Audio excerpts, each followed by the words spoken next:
We are on. I'm with Mr. Gor Demirchyan. How old are you, sir? I'm 10 years old. 10 years old? How long have you been training jiu-jitsu? This year is my third year, and I'm loving it. Loving it? How many times do you train? How many hours do you think you train a week? Well, I think around 10, 10 a week, 10 hours a week. What kind of classes do you do? I do jiu-jitsu, wrestling, and Muay Thai. Do all of it. What do you like better, gi or no gi? No-gi is more realistic, so I would say maybe no-gi. Do you like the gi though as well? Yeah, I like the gi. What do you like about the gi? That you can like use your gi against use their gi against the opponent. Uh-huh. Yeah. Nice. What do you have any goals? Jiu-jitsu goals? My goal. Yeah, I have a few goals, but the goal I want to achieve most is becoming ADCC world champion. Okay. Do you have any other goals, like martial arts goals? I'll win an IBJJF. The worlds? Yeah. Nice. Nice. What do you love about training martial arts? Well, there are a lot of things I love about it. That it teaches me discipline, self-defense, and yeah. What about how does it make you feel after you train? I feel good. Feel like another day hard work complete. What keeps you motivated week after week? You know, because you train almost every day, and if you're not training, you're competing, right? Yeah. So what keeps you? What's motivating for you to train so hard and to train so much? What's motivating me? Well, I want to know how to defend myself, and I also want to win ADCC and stuff like that. So, Nice. What made you want to come in and do jiu-jitsu in the first place? well, I remember when I was first 5, we were When you were driving. 5 years old? Yeah, when we were driving by, I wondered what that, like I saw the sign of legacy, and then I asked my dad, "Dad, what's that sign?" So we stopped by, and then we came to check it out. Somebody invited us in, and then while I was watching, I said, "Dad, I like this. Can we do it?" And my dad said yes. So I started with private classes with Professor Dan, and then after a few months training, COVID hit, so I couldn't train for 2 years.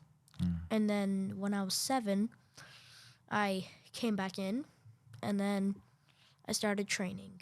After a few months training, I did my first tournament.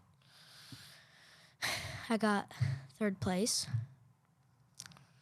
And then after a few more months of training, I did a few more competitions. I got 2nd place a few times, and then at Jiu-Jitsu World League, I got my first gold. How did that feel, getting that first gold? It felt great. Yeah, it was great. What are some of the lessons you're learning along the way of competing and going through the steps, preparing, going out there, getting maybe a little bit nervous, maybe just all the things that go on in preparing and competing? Lessons. Well, one lesson I've learned is to be respectful and not be like mean or overconfident. Just or underestimate anyone. Just go in there, set my mindset, and then go and compete. See what happens. What do you think about to give you courage to make you do better? Um, well, let's see. There, my goals. Your goals? Yeah. Okay. Do you think about anything else, like, making people proud, or your parents, or Yeah. coaches? I don't know. Yeah? Yeah. What do you think about? What exactly?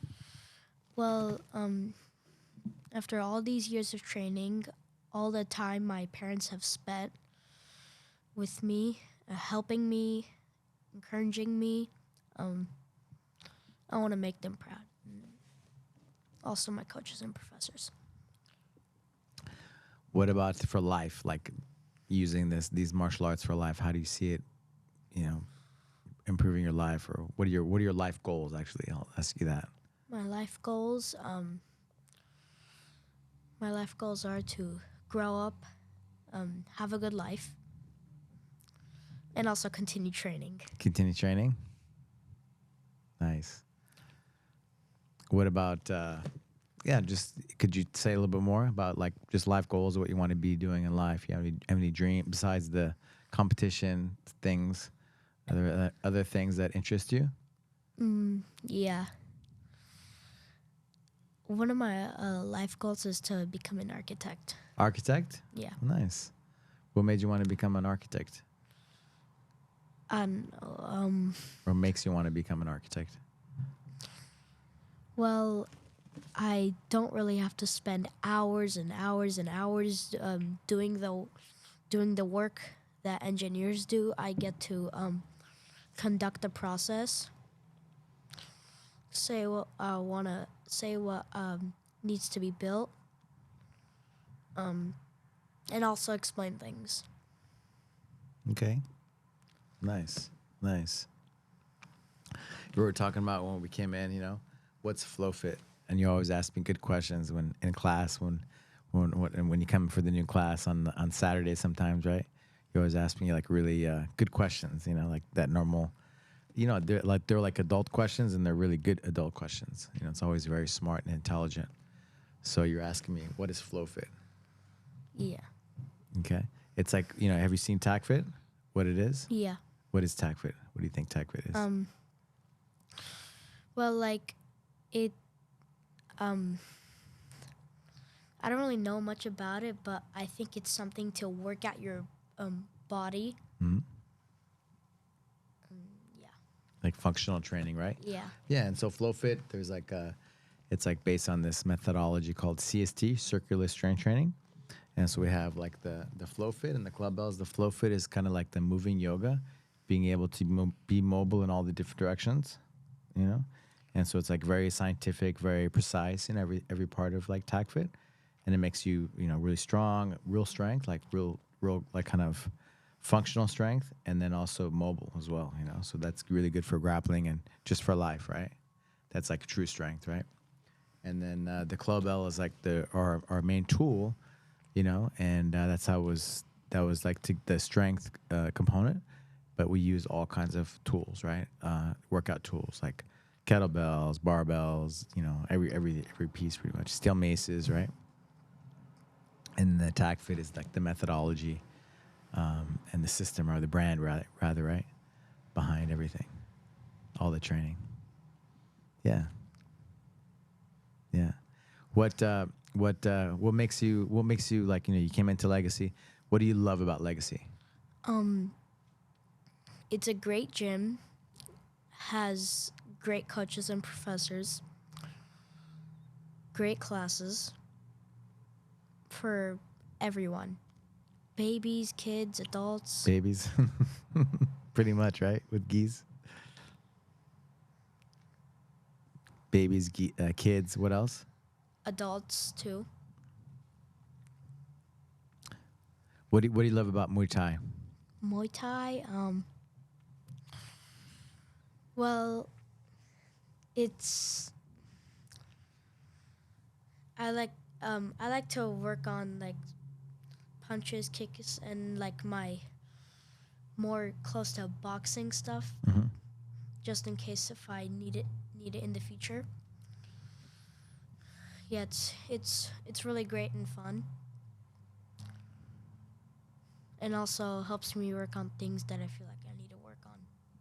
Nice. As far as like self defense, like Yeah. how to fight and stuff. Okay. Cool. Cool. When you're not training, because you train a lot, you train every day, pretty much. When you're not training or competing, what do you do for fun? What I do for fun? Well, I sometimes read, spend time with my family, or do some math. Some math, huh? What do you read? Harry Potter. Harry Potter. Nice. Do you have any other good books that you like to read? Um, Have read? yeah, the Percy Jackson book series, Okay. and some history and mythology related books. History as well. What kind of history? Mostly I like medieval, but Medieval. I kind of also like modern. Okay, cool. What kind of medieval things have you read that you like? I've read about the Crusades. The Crusades. Wow. What did you like about the Crusade books? What was interesting for you as a kid? Well, it talked about some commanders that I really liked. Like how they fought or how they planned Yeah. things? Nice. Yeah, when I was a kid, there was a comic book. Have you ever heard of it? It's called Asterix. No, no. It was about these French, well, Gauls, right? They were like in France, and it was during the Roman Empire, Yeah. and so they fought them, and it kind of gave a lot of history, and so it made me fall in love to like those that kind of time period. You know, is there something that brought you into like medieval? I don't know, history. Is there something that brought you to that? Well, I remember I saw a few things about it, and then it just got interesting from there. Yeah. What were some of the things that stuck out to you? Um,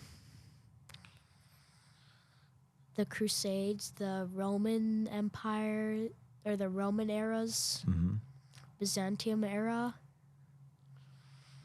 Those were my favorite things from history. Okay. Okay. The Crusades, huh? Wow. It's how many Crusades were there? Do you remember? I think there was like 7 or 8. 7 or 8? Yeah, there's different times, right? There was like main ones though, right? Like where they had a bunch of Crusades, something like that. I should look into it. It's a really good interesting thing, right? The Europeans went to like Israel, right, and fought in Jerusalem. Yeah. Yeah, cool, cool. What other kind of books besides medieval crusade books, history Other, books? well, the world wars were also, World Wars? yeah. Which World Wars? Um, World War One and World War Two. World War One and World War Two. Okay. What about World War One? Did you like, or what was interesting to you? The battles and how they fought. Do you remember which battles? Um, it's been a while since I've read anything about World War One. Maybe. Have you turned it towards me a little bit? Yeah, there you go. That's good. That's good. Yeah, World War One. They had it was like in Europe, right? And then they had these trenches, and they stayed in the trenches, right? So it's like a lot of World War One things, right? Where they stayed for like months and long time in the trenches. And then what about World War Two? Because World War Two is like really interesting for me. Well, same thing, but some new things were also introduced, like new weaponry. I think it was. What kind of things? I'm not sure. Maybe well, there were new ships, new battleships. In World War One, they had the old school planes, right? Yeah, and I think that's when they used zeppelins. Zeppelins. World War One, yeah, that's good. And yeah, World War Two was a different thing, right? And then they finished the war with the atomic bomb, right? Yeah. It's crazy. You're not crazy, but it's awesome that you're really into history and all these kind of like not older, but it's great you're into all these different things, all these different subjects. Yeah, it makes sense for you to ask all these intelligent questions when we're on the mat. How do you see it kind of connecting with jujitsu and self defense and those kinds of things? Um, I'm not really sure, but like It's okay. one thing is like in those wars how they planned it, like sometimes how you plan your matches and what you'll do. I think that's the way it connects. hmm Yeah, there's like double attacks, right? Where you maybe set up yourself in a position where you're attacking maybe an armbar and a choke, right? And they have to defend one, then they forget about the other, right? So same thing in battles and stuff, right? You attack them in two different ways, and they choose one, but then maybe they lose on the other one, right? On the other attack. Yeah, cool, awesome. Yeah. So going back to legacy, like what do you why do you love being here? Um, there are there are a lot of nice and good people, coaches, professors, other parents. Give me some shout outs to some of the coaches and people that you love and love spending time with. Because you're Um, here every day, right? You like besides your house, right? You're probably here the most out of any other place. So let's give us some shout outs to some of the coaches and professors and people. Shout outs to my parents, hmm my family for letting me train, and all the coaches and professors that also let me train and taught me, like you, um, Professor Tomas, Professor Dan, Coach Kevin, um, Coach Asdemir, um, Coach Matthew, um, well, all the Coach Matthews since they're Matthew Nestor, Matthew Superman, Matthew, right? yeah. Ardone. Um, also some some of the other parents who were also nice and supportive. Mm, who else? Let's see. Yeah, that's pretty much it. Nice. So we're in 2025, right? 25 years of legacy, and what do you want to do this year This year, in competition? What are some of your goals this year? um, to win, like if I do the World League, to win the World League. Mhm. If I do IBJJF, to win the IBJJF and ADCC. Nice, nice, good. At your belt level and your rank, right? Yeah, cool. Well, it's been awesome watching you evolve and get better and improve year after year. Um, is there you thanked your parents, you thanked all the coaches and professors. Um, is there anything else that you wanted to talk about? Did you want to ask me anything? Um, Because you always have the good questions for me in class.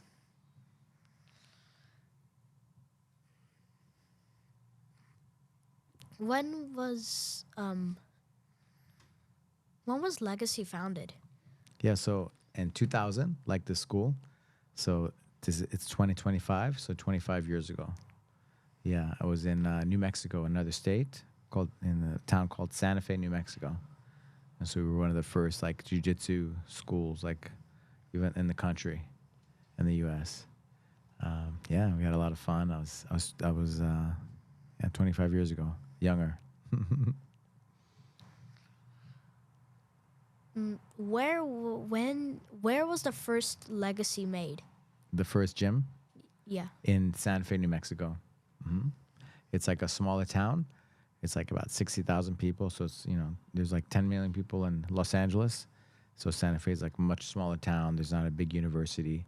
So it was an interesting place, but it's a beautiful place, great place. But that's where my family's from and like my home.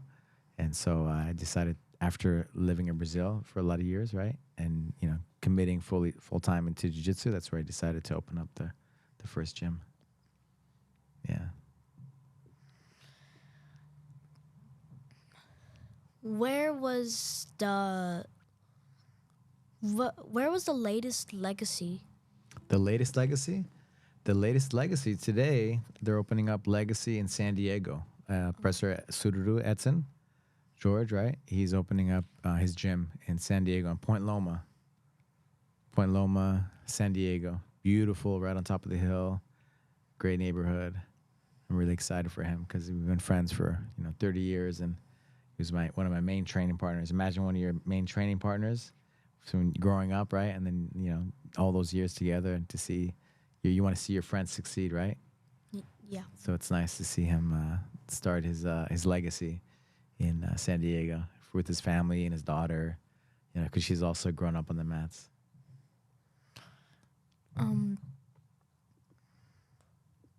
When did what year did you start training? What year did I start training? In 1994. Yeah, just there was a class. It was somebody I was teaching jiu-jitsu classes, and it was kind of 93 was the first UFC. I hadn't seen the UFC or anything, but I just had a friend that was doing jiu-jitsu, and they invited me to do a class. It was actually he was a smaller guy, and he armbarred me like 10 times, and I couldn't believe it. So I was like, let's go again. And then it never stopped after that. I was hooked. Yeah, and I never looked back. And then one other friend of mine went to Brazil, and then he brought me to LA to compete. And then soon after that, I moved to Brazil as well, to go to get immersed into the sport, into the art, the martial art.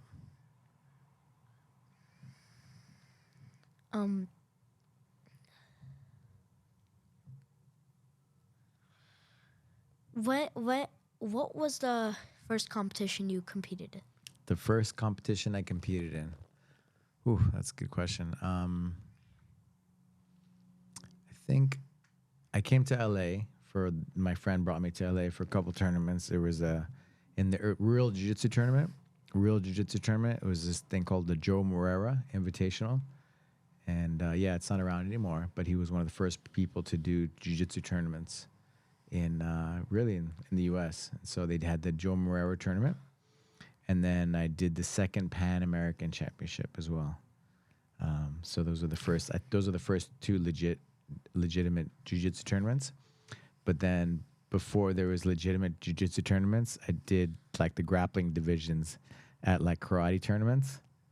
They had grappling divisions where I would go against like wrestlers and judokas, judo people, and go against them with pretty much like a modified rule set, But it kind of came down to like controlling the positions and of course submissions.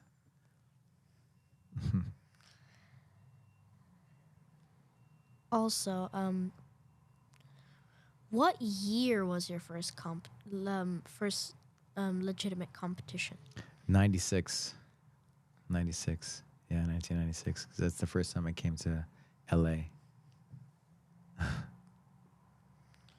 Yeah, the Joe Moreira tournament, it was in Irvine, and then the Pan Ams was it was at a high school. I think Redondo or something like that. Redondo Beach, somewhere in there. Now it's huge, right? Now you have the Pan Ams and big arenas, but back then it was in high schools and those kinds of sizes. 1996. Also, was was it called the Joe Moreira tournament? Yeah, that tournament. Is it similar to the modern day CJI we have, the Craig Jones Invitation? As far as the rule sets, Yeah. it's different, right? The CGI, it's no gi. So back in those days, it was pretty much they had in jiu-jitsu they only had gi tournaments, right? And then the ADCC came out in like 1998.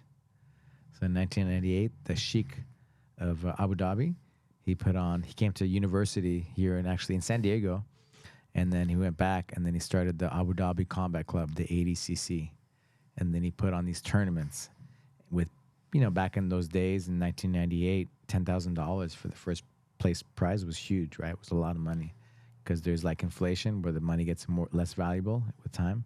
So $10,000 was a lot of money, and then people would bet, and they would bet on you too.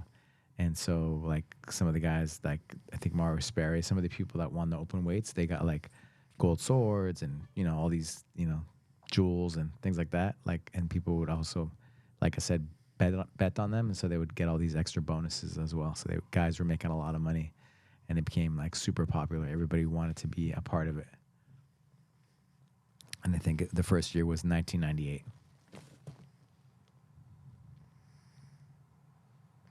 Yeah, that's all my questions. Okay, cool. Yeah, it's good. Made me think a little bit, 1999, they had another one. Like Draculito, my professor, competed in that. And just all the who's who, right? That's where everybody went, and they had a lot of wrestlers. It was to see who the best grappling style was. The early UFCs, it was to see which was the best like fighting style, right? The best martial arts style with striking and with everything going, right? Everything allowed.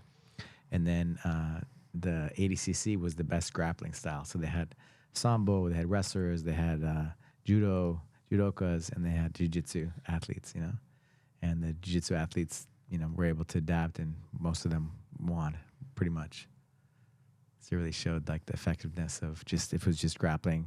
Then of course Royce Gracie and the Gracie family and the early Brazilian jiu-jitsu competitors showed the effectiveness of jiu-jitsu in martial arts.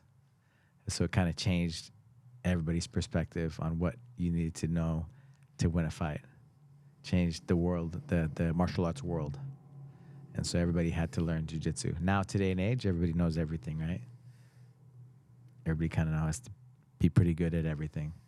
And even in grappling, you have to kind of know a little bit of everything, right? Yeah, that's why you do jiu-jitsu. You're like not the new generation, you're the next generation coming up. But you're growing up with wrestling, you're growing up with jiu-jitsu, you do some judo, like you guys are going to be, you're going to have everything in your arsenal. And that's what it takes, right? Everything always evolves and changes with time. Gets better, hopefully, with time. Well, Gor, it's been a pleasure. It's been an honor to have you on the mat and to see your growth and to see your focus and see your hard work. Big respect to your parents and your dad. I see him with you every day, your mom and dad. It's been a pleasure. It's really been a pleasure, and I really look forward to seeing you fulfill all your dreams and all your goals, not just on the mat, but in life, and using all these things to be the best person that you can be. Thank you. Thank you, Professor. Thank you, Claire.